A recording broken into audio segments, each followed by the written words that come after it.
So here are the 3 hidden features of the new iPhone 14 Pro Max.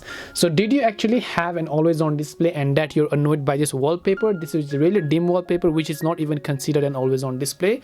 Well, now you can actually go ahead and then turn off that wallpaper. So to do that, first of all, open up the settings app, then just go to the option called display and brightness. Then you want to go to always on display and just toggle off show wallpaper. Now you will only see the clock and the notifications on your always on display panel and no longer that annoying wallpaper. The other amazing feature is that whenever you're on any of the iPhone and you don't turn on always on display, you have to first of all wake up that phone and then just swipe up to enable to the password screen, right?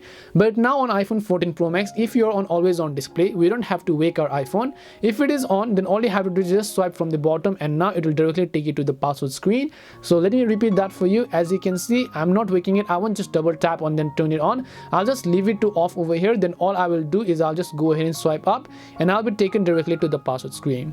The third hidden feature is your newest 48 megapixel camera. So actually, if you are not aware, your iPhone 14 Pro Max is not at its fullest potential in its camera. In order to enable its fullest potential, you have to open up settings. Then once you open settings, you have to go to the application called camera over here. So once you go to camera, go to formats and then turn on Apple Pro RAW and then Pro RAW resolution.